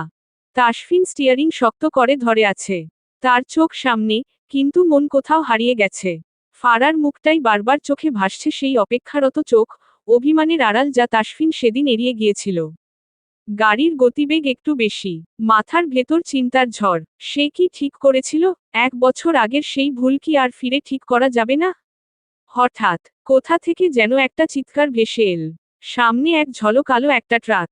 তাসফিনের 2 হাত স্টিয়ারিংয়ে শক্ত হয়ে চেপে ধরল, ব্রেক চাপতে গিয়েও যেন দেরি হয়ে গেল। ধাক্কা, একটা প্রচণ্ড শব্দ, শরীরটা ঝাঁকিয়ে উঠে গেল, পৃথিবী যেন উল্টে যেতে লাগল। রাতের নীরবতা চিত্তে এক পশলা ঠান্ডা বাতাস বয়ে গেল। শহরের এক ফাঁকা রাস্তায় তাসফিন দ্রুত হাঁটছিল। প্রচণ্ড রকম ঘাত পেয়েছে ইতিমধ্যেই। পায়ের গতি দ্রুত, কিছুই ঠিক লাগছে না তার কাছে। আপাতত রিসোর্টে পৌঁছাতে হবে তাকে। চারপাশ নিস্তব্ধ, শুধু তার জুতোর শব্দ প্রতিধ্বনিত হচ্ছে ফাঁকা রাস্তায়। তখনই একটা চাপা আওয়াজ, শসস, প্যাক। তাসফিন কিছু বুঝে ওঠার আগেই বুকের বাদিকে প্রচণ্ড ঘাত। শরীরের ভারসাম্য হারিয়ে কয়েক কদম টলতে টলতে পড়ে গেল রাস্তার পাশে। চারপাশ ঝাপসা হয়ে আসছে, মাথার ভেতর তীব্র ঘূর্ণি। বুকের কাছে গরম, আঙুলে ছুঁয়ে সে অনুভব করল রক্ত। দূরে কোথাও একটা গাড়ির দরজা বন্ধ হওয়ার শব্দ, তারপর দ্রুত মিলিয়ে যাওয়া ইঞ্জিনের গর্জন। তাসফিন নিঃশ্বাস নিতে চাইল, কিন্তু বাতাস যেন আটকে গেছে কোথাও। চোখের সামনে অন্ধকার নেমে আসছে। Underscore underscore underscore underscore underscore underscore underscore underscore underscore underscore underscore underscore underscore underscore. শুনতে পাচ্ছেন, লেফটেন্যান্ট সাহেব? লেফটেন্যান্ট সাহেব কথা বলুন, আপনি কি শুনতে পাচ্ছেন না? আধো আধো চোখ মেলে তাকানোর বৃথা চেষ্টা চালিয়ে যাচ্ছে তাসফিন। চোখের সামনে অস্থির কণ্ঠে তাকে ডেকে চলেছে ফারাহ, কপাল বেয়ে গড়িয়ে পড়ছে বিন্দু বিন্দু ঘামের কণা। আপনি শুনতে পাচ্ছেন না? শুনুন না, এক নাগারে ডেকে চলেছে ফারাহ। কণ্ঠে অস্থিরতা, দৃষ্টি এলোমেলো। পাশে দাঁড়িয়ে থাকা স্নেহা থরথর করে কাঁপছে। ফিসফিসিয়ে বলল, ফারাহ চল চল আমরা যাই। শুধু শুধু নিজেদের বিপদ। চুপ কর। কথার পিঠে থামিয়ে দিল ফারাহ। এই তো বেলি এসেছিল নায়রি হয়ে। তারা গিয়েছিল দেখা করতে। ফিরতে ফিরতে সন্ধ্যা নেমে আসে, চারিদিকে নিস্তব্ধতা বিরাজ করছে। ঘুটঘুটে অন্ধকারে আকস্মিক প্যাচ করে কিছু একটা পড়ার শব্দকর্ণ কুহু হওয়া মাত্র থামতে হলো তাদের। ঝোপঝাড়ের পিছনে পড়েছিল তাসফিন। তাকে দেখে ত্বকে উঠে ফারাহ। গরম গরম তরল পদার্থ বেরিয়ে আসছে বক্ষপট হতে। ফারার বুঝতে বাকি রইল না ব্যাপারটা কি। তুই কি পাগল স্নেহা? এই একজন গুলি খাওয়া ব্যক্তিকে ফেলে চলে যাব? নিঃশ্বাস থেমে থেমে চলছে তাসফিনের। মেয়েলি কণ্ঠস্বরটা বার কর্ণে ভারী খাচ্ছে তার। রক্তে মাখামাখি হয়ে উঠেছে ফারাহ, টেনে তোলার চেষ্টা করছে তাসফিনকে। একটু উঠুন প্লিজ। শক্তপোক্ত দেহের পুরুষকে টেনে তুলতে হাঁপিয়ে যাচ্ছে ফারাহ। তাকে সাহায্য করছে স্নেহা। টিপটিপ বৃষ্টি থেমে যাওয়ার পর চারপাশে একটা ভিজে স্নিগ্ধতা ছড়িয়ে পড়েছে। গাছের পাতা থেকে টুপটুপ করে শেষ কয়েক ফোঁটা পানি ঝরে পড়ল মাটিতে। যেন প্রকৃতি ধীরে ধীরে শান্ত হচ্ছে। মাটি ভিজে গিয়ে এক ধরনের সোদা গন্ধ ছড়িয়ে দিতে ব্যস্ত। পথের ধারে ছোট ছোট পানির গর্ত জমে যায়, যেখানে বৃষ্টির ফোঁটার মৃদু দুলছে। বাড়ির পিছনে চিলেকোঠার ঘরটায় টেনে নিয়ে গেল ফারাহ তাসফিনকে। এই ঘরটা তাদের ভাই বোনের জন্য বরাদ্দকৃত। যখন সবাই একসাথে হয় তখন মাঝে মাঝে আড্ডা দেয় ঘরটায়। বড় বিছানা এক পাশে, বাল্ব লাইটা জ্বালিয়ে দিল স্নেহা। ভয়ে কাঁপছে সে, সবটা কেমন হঠাৎ করে ঘটে গেল। ফারাহ মানবিকতার খাতিরে এখানে নিয়ে এসেছে তাকে। অথচ বাড়ির কেউ জানতে পারলে কি হবে তা ভেবেছে ফারাহ। বেহুশ অবস্থায় পড়ে আছে তাসফিন, তার তে মাখামাখি ফারাহ। সফেদ জামাটা লালচে হয়ে উঠেছে। এবারে মন পাড়ায় ক্ষীণ ভয় উদয় হল। আবেগের বশে নিয়ে তো চলে এসেছে। কিন্তু এখন কি হবে? ভীত নয়নে এক পলক দেখে স্নেহাকে। তাসফিনের বুক থেকে এখনো রক্ত বের হচ্ছে। গুলিটা বের করতে হবে, না হলে রক্ত বন্ধ হবে না তো। স্নেহা এবার কি করব? আমি জানি না। তুই জানিস কি করবি। ভুলে যাস না উনি একজন লেফটেন্যান্ট কমান্ডার কিন্তু। অন্তরা তোত্তা কেঁপে কেঁপে উঠছে ফারার। তো বন্ধ করতে হবে তো। স্নেহা পারে না কেঁদে দিক। এসব পারি না তো। নিম্নাষ্ট কাম রে ধরে ফারাহ। চট করে ছোট্ট মস্তিষ্ক কিছু একটা ভেবে ফেলল। ব্যস্ত কণ্ঠে তারা দিয়ে বলল, তুই তুই এক কাজ কর স্নেহা। যা গিয়ে দ্রুত গরম পানি এইটা নিয়ে আয়। আহাম্মক বনে গেল স্নেহা। এগুলো দিয়ে কি করবে? কি রে দাঁড়িয়ে আছিস কেন? স্নেহা আনমনে দৌড়ে গেল চুপি চুপি। আপাতত কাউকে বুঝতে দিলে চলবে না বাড়িতে নেভি আছে। কম্পিত হাতে শার্ট খুলে ফারাহ। হাত দুটো থরথর করে কাঁপছে। তার কাঁপুনি থামছিল না। উষ্ণ তের স্রোত ফারার আঙুল ভিজিয়ে দিচ্ছিল, কিন্তু তাসফিনের মুখ একেবারে নিস্তেজ। আতঙ্কে তার নিঃশ্বাস দ্রুত হয়ে আসছিল। লেফটেন্যান্ট সাহেব চোখ খুলো প্লিজ। তাসফিনের পাতলা চোখের পাতা একটু কেঁপে উঠল, যেন খুব কষ্ট করে শব্দগুলো শুনতে পেয়েছে। ফারার চোখ ঝাপসা হয়ে আসছিল, কান্না আটকানোর চেষ্টা করেও পারছিল না। তার কেন কান্না পাচ্ছে? অপরিচিত লোকটা ব্যথায় অস্ফুট স্বরগুলো কানে বিঁধছে তার। সে বুকের কাছটায় চাপ দিয়ে তো আটকানোর চেষ্টা করল, কিন্তু তো তার হাত ফাঁকি দিয়ে বেরিয়ে যাচ্ছিল। ফারার দৃষ্টি ঝাপসা হয়ে এলো, কাঁপা কাঁপা কণ্ঠে বলল, আমি আপনার কিছু হতে দেব না, কিছুতেই না। আপনি একটু ধৈর্য ধরুন, আল্লাহর ওয়াস্তে সব ঠিক হয়ে যাবে। কণ্ঠে অস্থিরতা কাজ করছে ফারার। চোখ মেলে তাকানোর বৃথা প্রয়াস চালায় তাসফিন। টিক টিক করে সময় পেরিয়ে যাচ্ছে, কিছুক্ষণ পর দরজা ঠেলে ভেতরে এলো স্নেহা। ফিসফিসানির ন্যায় বলল, এই নে ফারাহ, তুই যা যা বলেছিলি সব নিয়ে এসেছি। হাতে একটি ছোট আকারের ছুরি, একটা বড় বাটিতে গরম পানির সাথে ব্যান্ডেজ। পাশের টেবিলের ড্রয়ারে থাকা মোমবাতি বের করে লিয়ে ফেলল ফারাহ। এবারে স্নেহার উদ্দেশ্যে আওড়ালো, রিটা দে। স্নেহা চকিতে শুধোয়। তুই কি করতে চাইছিস ফারাহ? একটু খুলে বল প্লিজ। শুকনো ঢোক গিলল ফারাহ। দেখ, এই মুহূর্তে তো ডক্টরের কাছে যাওয়া সম্ভব নয়। আর বাড়ির কেউ জানতে পারলে খবর আছে। তাই আমি ভাবছিলাম যে তুই নিজেই ডক্টরি শুরু করে দিবি, তাই তো? কথার পিঠে থামিয়ে বলে উঠে স্নেহা। দাঁতকে লিয়ে হাসে ফারাহ। তুই কি কখনো এসব করেছিস? পারিস তুই? ফারাহ চট করে বলল, মুভিতে তো দেখেছি কিভাবে কি করতে হয়। আমি পারি। কপাল চাপড়াচ্ছে স্নেহা। মুভি দেখে সে নাকি বের করবে গুলি। দেখ ফারাহ, তুই কিন্তু বাড়াবাড়ি করছিস। উফ, তুই চুপ কর, আপাতত ওনাকে বাঁচানো জরুরি। স্নেহা কিছু বলতে চাইল, অথচ শুনল না ফারাহ।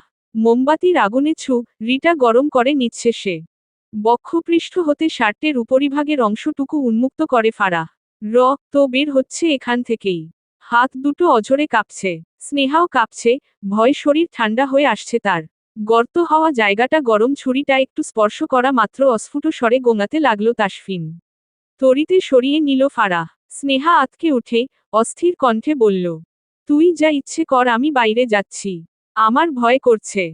স্নেহাকে আটকালো না ফারাহ। ছোট্ট করে জবাব দিল, ঠিক আছে, তবে খেয়াল রাখিস কেউ যাতে না আসে। স্নেহা চলে গেল। ফারাহ বুক ভরে নিঃশ্বাস টেনে নিল। এবারে সত্যি কিছুটা করতেই হবে, ভয় পেলে চলবে না একদম। ধীরে ধীরে রিটা বুকে ঢুকিয়ে দিল ফারাহ। সশব্দে চেঁচিয়ে উঠল তাসফিন। কোমল হাতে মুখ চেপে ধরে ফারাহ। চেঁচাবেন না আল্লাহ, একটু হো করে নিন। তাসফিন হো ব্যথায় কিয়ে উঠছে। আধো আধো মেলে তাকালো দৃষ্টি সামনে বসা কিশোরী মেয়ের দিকে, যার কোমল হাত বিচরণ করছে অধর ভাঁজে। চেঁচামেচি করলে সর্বনা হবে। আমি হাত সরাচ্ছি, একটু হো করে নিন। তাসফিন মাথা দুলিয়ে সম্মতি প্রকাশ করল। কানের পিঠ হতে নোনা জল গড়িয়ে গেল তাসফিনের। ঘর্মাক্ত শরীরে হাত লাগালো ফারাহ। ধীরে ধীরে রিটা দিয়ে লিটা বের করে নিল সে। শেষবারের মতো বুকের ভেতর চাপা থাকা নিঃশ্বাসটুকু ছাড়ল তাসফিন।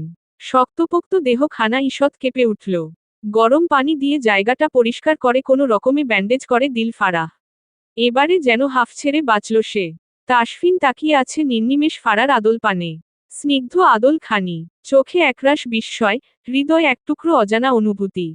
ফারার চোখে গভীর এক সমুদ্র, যেখানে ডুবে যেতে ইচ্ছে করে। হাওয়ার মৃদু স্পর্শে ওড়ানো চুলগুলোর মাঝে তাসফিন খুঁজে পায় এক হারিয়ে যাওয়ার অনুভূতি। এই কন্যা তার স্ত্রী ভাবা মাত্র মস্তিষ্কে কিছু দুষ্টু ইচ্ছেরা কে বসতে চাইছে। তাসফিনের দৃষ্টি আটকে আছে ফারার মুখে, যেন কোনো শিল্পী নিখুঁত তুলির আছড়ে এঁকেছে তাকে। ফারার চোখে এক অদ্ভুত মায়া, যা একবার দেখলে আর ফিরতে ইচ্ছে করে না। আচ্ছা, তাসফিন যদি ওর দিকে হাত বাড়ায় তাহলে এখন কি হবে? রাতের বেলা চারদিকে এক নিস্তব্ধতা নেমে এসেছে। শুধু মাঝে মধ্যে জলের ফোঁটা গাছের পাতার ওপর পড়ে টুপটাপ শব্দ তুলছে। চিলেকোঠার ঘরটায় টিনের চাল লাগানো। টিনের চালে বৃষ্টির ফোঁটাগুলো ধীরে ধীরে গড়িয়ে পড়ে ঝন ঝন শব্দ তুলতে ব্যস্ত। বাইরে স্যাঁতস্যাঁতে ভেজা জায়গায় ব্যাঙের ডাক শোনা যাচ্ছে। পাশেই ঝিঝি পোকার ডাক। ঠান্ডা বাতাস বইছে, সেই বাতাসে ভেজা মাটির গন্ধ আর সোদা ঘ্রাণ মিলে মিশে একাকার। জানালার কাছে সফেদ পর্দা উড়ছে ধীরে ধীরে, বাল্বের আলোয় রুমের ভেতরে লালচে হয়ে উঠেছে। পুরোপুরি চোখ মেলে তাকালো তাসফিন। এখন অনেকটাই স্বচ্ছন্দ বোধ করছে সে। উঠে বসার চেষ্টা করতেই কর্ণ স্পর্শ করল মেয়েলি কণ্ঠস্বর। ইয়া আল্লাহ, কি আজব কাজকর্ম! আপনি উঠছেন কেন? আরে আরে, শুয়ে থাকুন। তড়িঘড়ি করে ভেতরে এসে দরজাটা লাগিয়ে দিল ফারাহ। চোখের মনি ছোট হয়ে এলো তাসফিনের। শুভ্র রঙের সালোয়ার স্যুট পরেছে ফারাহ, ছোপ ছোপ তে দাগ স্পষ্ট, হাত ভর্তি চুড়ি, পায়ে এক জোড়া নুপুর, হাতে থালা নিয়ে দাঁড়িয়ে আছে সে। টেবিলের পাশে থালা রেখে বলল, আপনি তো অসুস্থ, এভাবে উঠছেন কেন? দৃষ্টি চঞ্চল, কণ্ঠে তীব্র তেজ। ভেতরে ভেতরে হাসছে তাসফিন, মন পাড়ায় বয়ে যাচ্ছে প্রশান্তির ঢেউ। হাসিটুকু টুপ করে গিলে নিল অচিরেই। তুমি কাকে কি বলছো জানো? ফারাহ থমকালো, ঈষৎ কেঁপে উঠল বক্ষপট। না মানে আপনি লেফটেন্যান্ট কমান্ডার, এটা তো সেদিন বললেন। কিন্তু দেখুন, আমি কিন্তু কিছু করিনি। আপনি অসুস্থ হয়ে পড়েছিলেন, তাই আপনাকে নিয়ে এসেছি। তাসফিন প্রত্যুত্তরে কিছু বলার প্রয়োজন বোধ করল না। ধীরে ধীরে উঠে বসল সে। ফারাহ চুপটি করে দাঁড়িয়ে রইল। শার্টের অংশ টেনে নিজেকে ঢেকে নিল তাসফিন।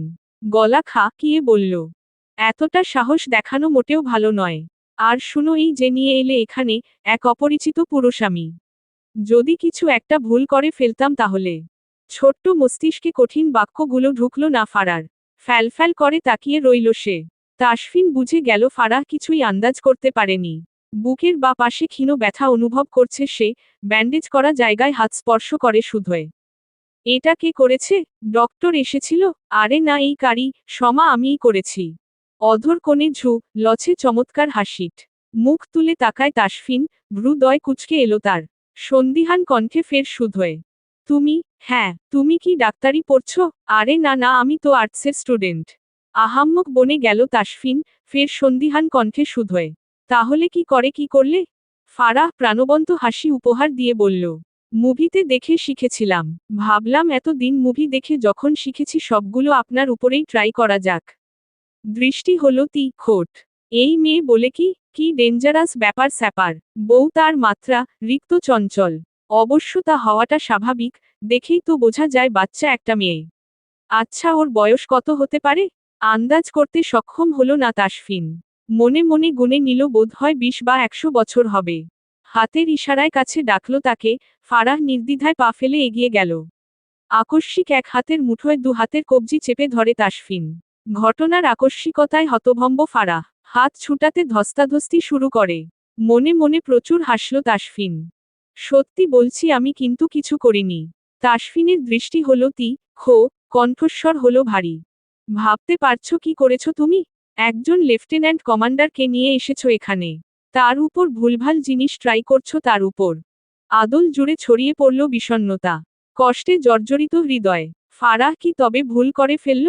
মস্তক নেমে এলো থুতনিতে। তাসফিন তির্যক চোখে তাকায় তার বাচ্চা বউটার দিকে। থুতনিতে একটা কালো তিল। ফর্সা মেয়েদের শরীরে তিল থাকা মানে বিশাল কিছু, যা সর্বক্ষণ লাল টকটকে হয়ে ফুটে ওঠে। তাসফিনের দেহ জুড়ে বয়ে গেল এক বিশাল ঝড়। মন আঙিনায় একটা তীব্র দুষ্টু ইচ্ছের উদয় হয়েছে। থুতনিতে চুম্বন এঁকে দিতে মন চাইছে। নিজেকে সংযত করা প্রয়োজন। অগোচরে ঢোক গিলল তাসফিন। অতঃপর নীরবতা ভেঙ্গে ফারাহ মিনমিনে গলায় বলল, লেফটেন্যান্ট সাহেব, আই অ্যাম ভেরি সরি। আমি বোধহয় ভুল করে ফেলেছি। লেফটেন্যান্ট সাহেব, দারুণ লেগেছে ডাকটি তাসফিনের নিকটে। সহসা হাত ছেড়ে দিল সে। ফারাহ পিছিয়ে গেল 2 কদম। বাইরে থেকে কারো পায়ের খচখচানি শব্দ কর্ণে এলো। আতঙ্ক ছড়িয়ে পড়ল সর্বাঙ্গে। ফারাহ অস্থির কণ্ঠে বলে উঠে, লেফটেন্যান্ট সাহেব, দয়া করে নিজের পুটলি পাটলি উঠিয়ে চলে যান। উপস সরি, আপনার তো কোনো পুটলি নেই। আপাতত নিজের বড় শরীর টানিয়ে বিদেয় হন। এতটা পরিবর্তন দেখে হতভম্ব তাসফিন। মেয়েটা লাখ ধরা পড়লেই অপরাধী কণ্ঠে ক্ষমা চায়। আর ছাড়া পেলেই দূর থেকে সাহস দেখায়। দরজা ঠেলে ভেতরে এলো স্নেহা। চোখাচোখি হলো তাসফিনের সঙ্গে। লোকটাকে কোথায় যেন দেখেছে সে, কিন্তু মনে করতে পারছে না। এই যে খাবারের প্লেট রাখল স্নেহা। ফারাহ ইতিমধ্যেই বাকি থালাগুলো এনে রেখেছে। কনুই টেনে আড়ালে নিয়ে গেল স্নেহা ফারাহকে। ফিসফিস করে বলল, এই ফারাহ আমার না, এই লোকটাকে সুবিধার লাগছে না। মাথা চুলকালো ফারাহ। এক পলক তাসফিনকে দেখে ফের শুধোয়। কেন রে, কি হয়েছে? স্নেহা ফের ফিসফিসিয়ে বলল, দেখছিস না কেমন করে তাকিয়ে আছে তোর দিকে। এতক্ষণে বিষয়টা লক্ষ্য করল ফারাহ। সত্যি তো লেফটেন্যান্ট তার দিকে এভাবে তাকিয়ে আছে কেন? আচ্ছা, ফারাহ কি দেখতে আগের থেকে বেশি সুন্দরী হয়ে গেছে নাকি? নিজেকে সুন্দরী ভাবতেই মনে মনে হেসে কুটি কুটি অবস্থা তার। কি রে, চুপ করে গেলি যে?